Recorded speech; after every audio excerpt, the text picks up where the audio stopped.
வணக்கம். மகாபாரத பாத்திரங்களை பற்றி நம்முடைய ஞானசம்பந்தன்கிற யூடியூப் சேனலில் பேசுகிற போதெல்லாம் பெரும் வரவேற்பு கிடைக்குது. இதில் ஒரு கேள்வியும் கேட்குறாங்க, ஏங்க பெண்களை பற்றி பேச மாட்டேங்கிறீங்களே மகாபாரதத்தில் அப்படிங்கிறாங்க. பெண் பாத்திரங்களை பற்றி நம்ம பேசியிருக்கிறோம், இருந்தாலும் இப்போ திரும்ப பேச போகிறோம். யார் யார் முக்கியமான பெண் பாத்திரம் அப்படின்னு பார்த்தீங்கன்னா, முதல் பாத்திரம் முதல் பருவத்தில் வரக்கூடிய மச்சகந்தி என்று அழைக்கப்படுகின்ற பரிமளகந்தி, அவள் தான் சத்தியவதி. பெரிய ஆச்சரியம் என்ன அப்படின்னா, வீரப்பெண்மணியாக இருந்து பீஷ்மர் அரசாளன்னு சொன்ன பிறகு சந்தனு மகாராஜனுக்கு பிறந்த அந்த மகனுக்கு விசித்திரவீரியன்னு சொல்லக்கூடிய அவனுக்கு பெண்ணுக்காக அந்த வம்சம் அழிஞ்சு போகக்கூடாதுங்கிறதுக்காக தன்னுடைய மூத்த மகனை வரவழைச்சு அந்த வம்ச விருத்திக்கு பாடுபட்ட ஒரு புரட்சிகரமான பெண் அப்படின்னு பார்த்தா சத்தியவதியை சொல்லலாம்.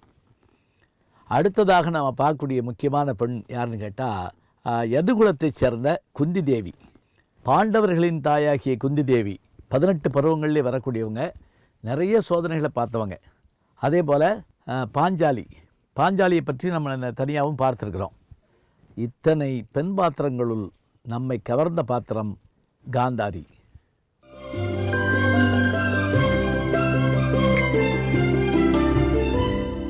காந்தாரி யார்? காந்தார தேச மன்னன் சுபலன். சுபலனுடைய மகளாகிய காந்தார நாட்டு இளவரசி தான் காந்தாரி. இவருடைய தம்பி தான் சகுனி. காந்தார தேசம் என்பது இந்தியாவில் ஒரு பகுதியாக ஒரு காலத்தில் இருந்திருக்கிறது. இப்போது நம்ம கந்தகாரன்னு சொல்கிறோம் பாருங்கள், அதுதான். சரி, இந்த பெண்மணிக்கு என்ன சிறப்பு என்றால், இவருடைய இளம் பருவத்தில் இவளுக்கு திருமணம் நடைபெற வேண்டும் என்று நினைக்கிற போது பீஷ்மர் தன்னுடைய வம்சத்தை சார்ந்த திருதராஷ்டிரனுக்கு பெண் தேடுகிறார் என்ற செய்தி வருகிறது.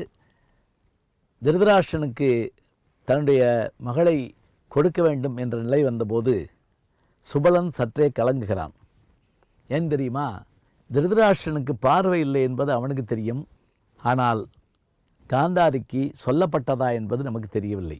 இன்னும் சொல்வதாக இருந்தால் சகுனிக்கு கூட இந்த செய்தி தெரியாது என்கிறார்கள். பிறகு ஏன் இந்த பெண் பார்க்கும் படலம் நடந்தது என்றால், இல்லாவிட்டால் பீஷ்மரின் வில்லுக்கும் அம்புக்கும் இந்த நாடு இரையாகும் என்பதை அறிந்து சுபலன் தன் மகளை கொடுப்பதற்கு ஒத்துக்கொள்ளுகிறான்.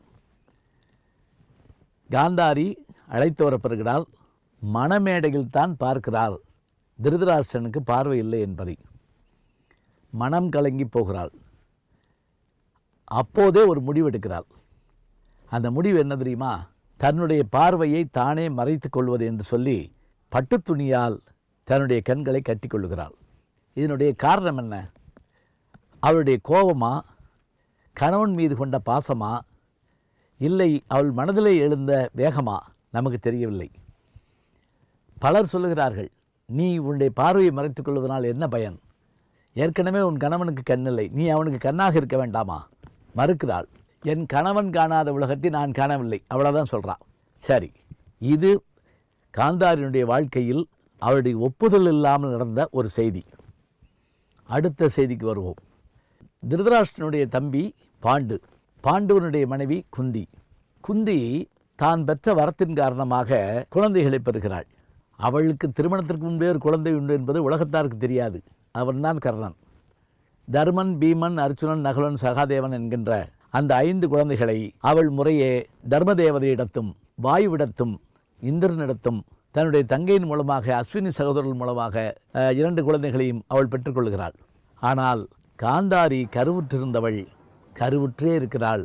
10 மாதம் 12 மாதம், நன்றாக சொன்னால் 1.5 வருடங்களுக்கு மேல் சென்றும் கூட குழந்தை பிறக்கவில்லை, வயிற்றுடைய சுமையும் குறையவில்லை.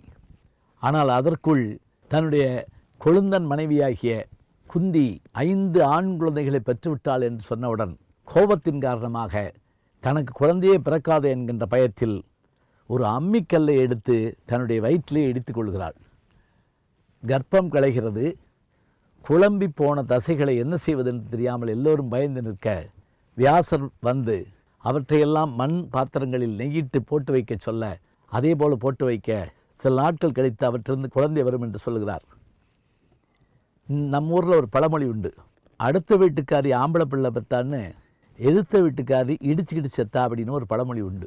இதுக்கான காரணம் கூட இந்த கதை தான். அதே போல் குழம்பி போன தசையிலிருந்து ஒவ்வொரு குழந்தைகளாக வெளிவரத் தொடங்கின. அவைதான் முதல் வந்த அந்த பிண்டம் துரியோதனன், பிறகு துச்சாதனன். இவர்களுள் கடைசியாக வந்தவன் விகர்ணன். இவன் சற்று நல்லவன். இந்த 100 பேரோடு சேர்ந்து ஒரு பெண் பிள்ளையும் பிறக்கிறாள். அந்த பெண் பிள்ளையின் பெயர் துச்சலை என்பது. இப்போது திருமணமும் காந்தாரிக்கு சிறப்பாக அமையவில்லை. அடுத்ததாக அவளுடைய குழந்தை பேரும் அவளுக்கு முறையாக அமையவில்லை. அவளுடைய அந்த குணமும் கோபமும் ஆங்காரமும் கொண்ட ரூபமாகத்தான், பொறாமையும் கொண்ட ரூபமாகத்தான் துரியோதனன் பிறந்திருப்பானோ என்று நமக்கு தோன்றுகிறது. அதோடு மட்டுமல்லாமல் இன்னொரு காட்சியும் நாம் பார்க்கிறோம். பாண்டவர்கள் புகழ் பெறுகிற போது அப்போது மனம் குமைந்து போகிற துரியோதனனை பார்த்து திருதராஷ்டிரனும் வருந்துகிறான், காந்தாரியும் உள்ளுக்குள் வருந்துகிறாள்.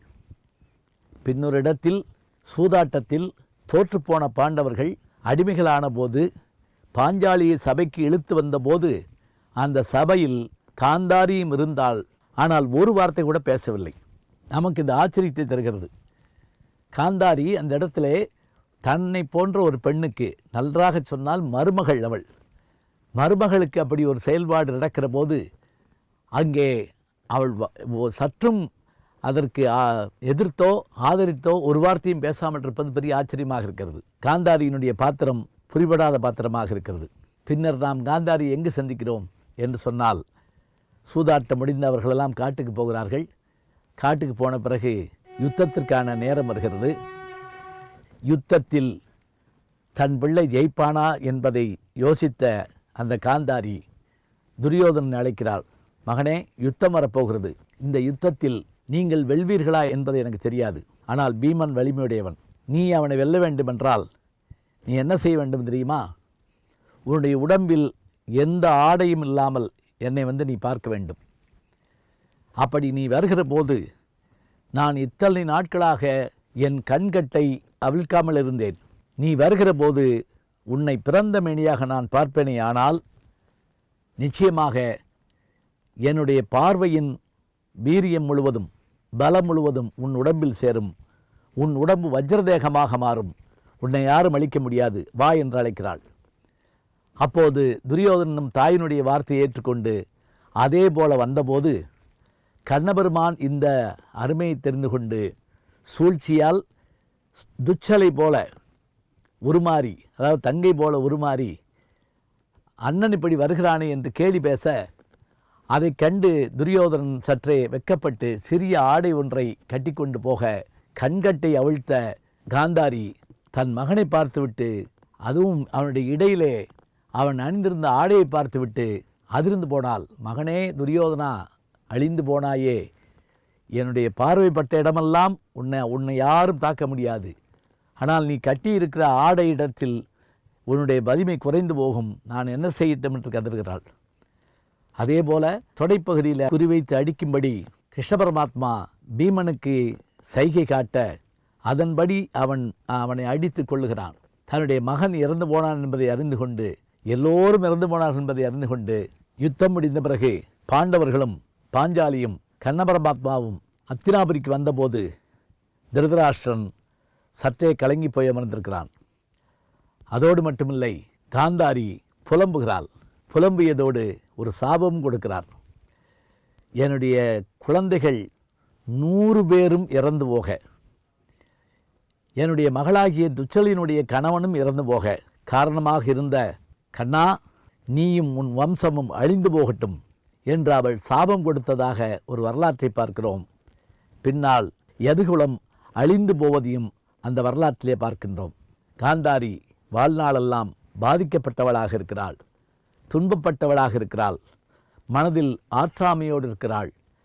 அதை பல நேரங்களில் வெளிப்படுத்தி கொண்டும் இருக்கிறாள். எனவே நம்மால் புரிந்து கொள்ள முடியாத ஒரு பாத்திரமாக அவள் காணப்படுகிறாள். அவளுடைய அந்த துன்பத்தை போக்கவே சகுனி தாய்மாமனாக இருந்து கௌரவர்களுக்கு உடனிருந்து அவர்களுக்கு வேண்டியதை செய்வதாக நாம் பார்க்கின்றோம். எனவே காந்தார நாட்டை சார்ந்த அந்த 2 பேருமே பாரதத்தில் விளைவுகளுக்கு காரணமாக இருந்தார்கள் என்று சொல்லுகிற போது, காந்தாரி என்கின்ற பெண் பாத்திரம் பாரத கதையில் ஒரு மிரட்சியான அதிர்ச்சியான பாத்திரமாக நமக்கு தோன்றுகிறது. காந்தாரியை பற்றி இத்தனை செய்திகளை தெரிந்து கொண்டோம். இன்னும் பல பாத்திரங்களை பற்றி நாம் தொடர்ந்து பார்ப்போம். நல்ல செய்திகளை நாளும் சிந்திப்போம். நாளை சந்திப்போம். வணக்கம். ஜி ஞானசம்பந்தன் யூடியூப் சேனல் பாருங்க. உங்களை தேடியே உங்க வீட்டுக்கு வருது. கேட்காம ஒரு விஷயம் உங்களை தேடி வருது பாருங்க, அதை பிடிச்சி வச்சுக்கோங்க. நம்முடைய ஜி ஞானசம்பந்தன் யூடியூப் சேனலை தொடர்ந்து எக்ஸலம், இன்ஸ்டாகிராம், ஃபேஸ்புக், வாட்ஸ்அப் என்று அனைத்து தளங்களிலும் நாம் இயங்கிக் கொண்டிருக்கின்றோம். நீங்களும் எங்களோடு வாருங்கள்.